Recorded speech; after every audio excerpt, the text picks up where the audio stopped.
पहले जमानों में बादशाहों के दरबार कैसे होते थे, उनके दरबारी और अंदर का माहौल कैसा होता था। बादशाहों के ठाठ बाट हमारी नस्ल अपनी आंखों से कभी मुशाहिदा नहीं कर पाएगी, लेकिन मिर्जा तसद्दुक हुसैन उर्फ सिद्दीक जायसी ने बर्रे सगीर के आखिरी दरबार का आंखों देखा मंजर अपनी किताब दरबारे दुर्बार में पेश किया है। ये हैदराबाद दक्कन के आखिरी निजाम मीर उस्मान अली खान के दरबार की कहानी है। सिद्दीक जायसी उनके साहबजादे मुअज्जम जाह के मुसाहब थे। ये एक ऐसा दरबार था जिसमें जोश मलीह आबादी, अख्तर मीनाई, नवाब अख्तर यार जंग, शौकत अली खां फानी बदायूनी और माहिरुल कादरी जैसे शोहरा बतौर दरबारी शायर मुलाजिम थे।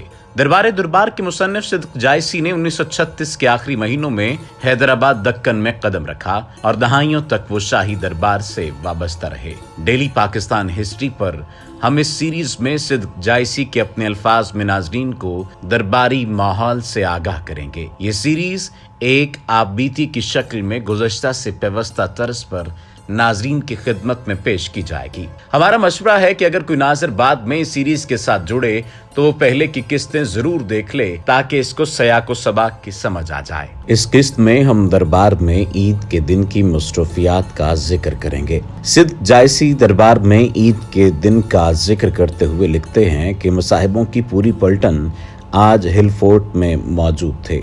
50 अमीरजादे प्रिंस को नजर देने के लिए हाजिर हुए थे। सैकड़ों ओहदेदार ईद की नजर जेबों में रखे ईद के सलाम को हाजिर थे। प्रिंस हर नजर पर हाथ रख देते, जिसके बाद खादिम नजर उठा लेता। मजमा छता जाता था। अगयार से महफिल खाली हुई तो मुसाहिबों की बारी आई। मेरी और फानी की नजर प्रिंस ने अपने हाथ से उठाई। ये इंतहाई इज्जत अफजाई थी।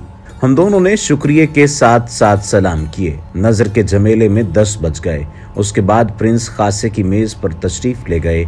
आखिरी डिश के मौके पर एक खादिम ने पीटर सोहन हलवे की गोल गोल टिक्कियां प्रिंस के सामने लाकर ढेर कर दी। आज के डिनर में 8-10 आला ओहदेदार भी थे जिनको प्रिंस से कोई न कोई खसूसियत थी, मगर उनमें से कमालुद्दीन उर्फ कम्मू दिलचस्प इंसान थे। उनके जिम्मे सरकारी बागात की निगरानी थी। वो पूरे शहर में अपनी कम अक्ली की वजह से मशहूर थे। बरसात की एक शाम को अपने बरामदे में खड़े हुए थे कि हेड माली को आवाज दी।